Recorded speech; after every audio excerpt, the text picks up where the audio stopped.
Hey everyone, it's Kate Norm here, and today this is another segment of the Roundup brought to you by Sports as a Job. So today we have special guest Maria Martin, who is a award-winning sports anchor and sports reporter with 11 Alive in Atlanta, Georgia. So you work at 11 Alive here in Atlanta. What happened? Why did you want to go into sports? That's a good question. My parents never had boys. My parents aren't together anymore, but they never had boys. But they both played sports growing up, and so they kind of raised me like a boy. So it was all sports all the time, even though I grew up as a dancer. So I actually never even played sports. I played them when I was smaller.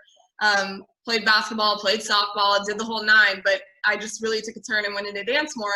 But when I wasn't dancing, it was still all sports all the time with my parents.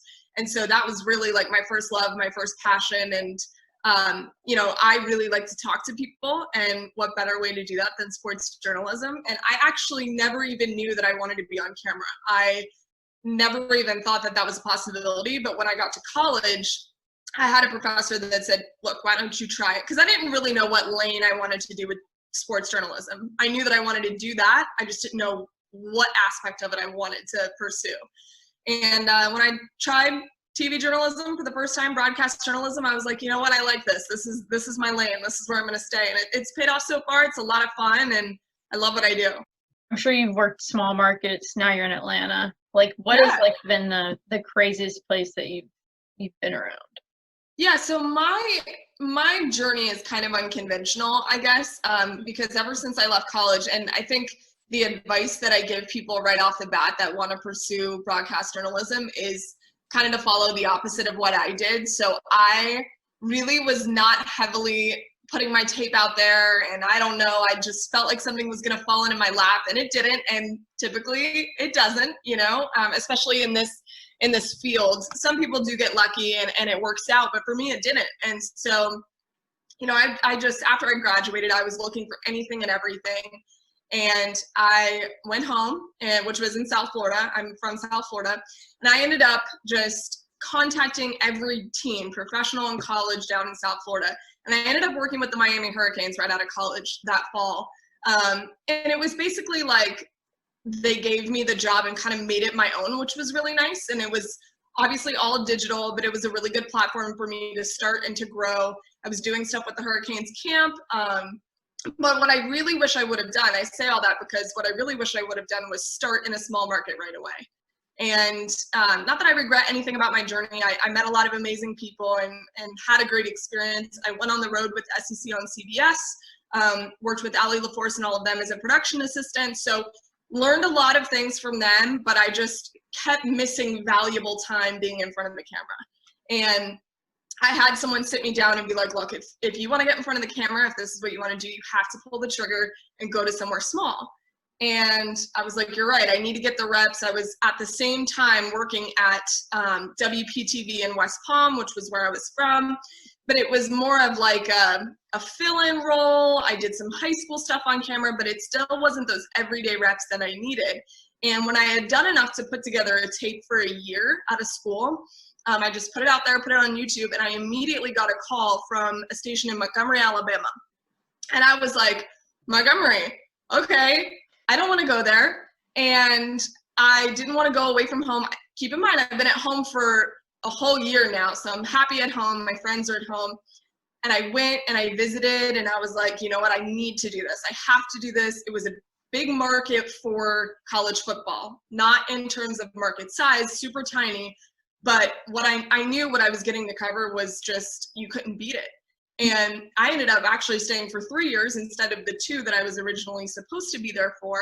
And it was the best decision I ever made in my life. I was on camera every day that I worked, so 5 days a week. I went to 3 straight national championships, 3 straight SEC championships, the Final Four, covered a college World Series team. I covered so many first-round draft picks. And so I encourage everyone to just kind of be open-minded in the job process, because immediately I didn't want to go there because I knew I wasn't going to know anyone. I knew it was going to be far away from home and out of my comfort zone. But by doing that, that actually got me here. So I jumped from Montgomery to Atlanta. And those reps that I got were invaluable. The exposure that I got from covering Alabama and Auburn was invaluable. And it was my home for 3 years, and I really ended up loving it so much. I miss it every day.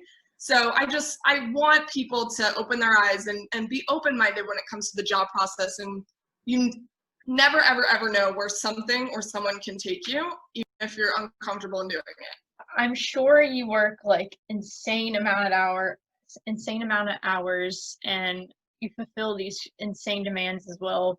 How do you like manage to balance everything? I get asked this question all the time, and I don't really know if there's a concrete answer. I think it just, you adapt as you go. I think we're all learning how to adapt right now. But I think being adaptable is probably the biggest thing that you have to know and to be in this industry, because like you said, crazy hours. I think that, what I wish more people probably would have told me going into this business, not that they weren't warning me about it, but I think transparency is key when people try to get into this business. And it takes a lot of sacrifice, whether that's in your personal life or, you're sacrificing your holiday time with your family. I had missed the first Christmas that I ever had off was this past year. And since I graduated college. And so, you're sacrificing a lot, but if you love it, and it's important to you, then it's worth pursuing. It really, truly is. It's such a rewarding business. But trying to balance everything is really difficult. I'd be lying to you if I said that it wasn't. I've gotten into a space now where, I graduated from college, gosh, what year is it? 2020, how could we forget? 6 years ago now. And I think what I've learned is to really take my downtime for myself. I used to be, I have to work all the time, work to get to where I want to be. And it's got me to Atlanta, which is a huge market, obviously. But I think it's really important to also take a step back and breathe for a second, because, this business is a grind, and you'll really do yourself some damage if you don't take a second to breathe. So that's been something that I've really worked on over the years, is taking a step back whenever I do have some downtime or I'm off. So that's been really, really helpful. So I think that that's, my biggest piece of advice for people trying to balance everything, is that you do incorporate that downtime, because it is a grind. You do work all the time. Speaking of interviews and stuff, who has been probably the most fun person that you've interviewed? Either an athlete, a coach, whatever. Who's been the most fun interview? Can you think of anyone? Most fun? Yeah. You're making me think really hard. I don't know, because honestly, I think this is, and I'll just give you an example, but to be honest with you, that's one of the best parts about this job, is that you meet people every day.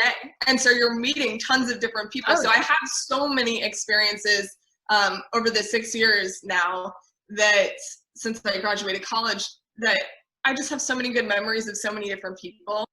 I think for me, one coach that was always consistently really, really good with us and just really funny and personable would be Bruce Pearl, Auburn basketball head coach. And I remember whenever we knew he was coming to Auburn, I was there at the time, and I was like, this is phenomenal, because everybody knows how great he is with the media. And he was just always really, really funny, super nice, just always really detail oriented too. But it wasn't just in front of the camera. He was the same way off the camera. And, if he would see you, he would make sure to ask how you were doing. And so he was always a lot of fun. Who has been the most, inspirational person in your life? This is going to sound really cheesy, but it really has been my fiance. Especially the more serious that I've gotten into this career. He coaches football, and so we are literally the most dysfunctional two people to come together. It is very difficult to make our schedules work, but the reason that we do is because we understand each other's schedule. And he's been the one that's always encouraged me to continue to pursue my dreams. And I think that's been really important. And, whenever this Atlanta job came up, we knew that long distance was going to be a possibility again. And he was like, it's a top 10 market. It's a no-brainer. Don't ask me, like, you're going. And I think that's really, really important, is to have someone that constantly pushes you and reminds you why you're doing this. And, this is my dream. And this has been a dream of mine for as long as I can remember now. So to have someone there to constantly remind you that all of the sacrifices that you make are worth it is really, really important. And my mom too. I mean, my mom watches every show. When I tell you, like, even when I was in college, it could be something on YouTube. She doesn't have a Twitter, and she's looking at my Twitter to make sure she knows what I'm doing for the day. She's like, oh, how was this interview? Or what are you working on today? So she's been really the constant one for forever, and literally every show. She asks me, what time are you on today? Do you have anything on TV today? So that's also really cool to have someone that, just supports you that much to want you to shine in every way. I think that's also really cool and really important. Well, I appreciate you chatting with me today. Absolutely. And enjoying my 1,000,005 tangents. This has been amazing.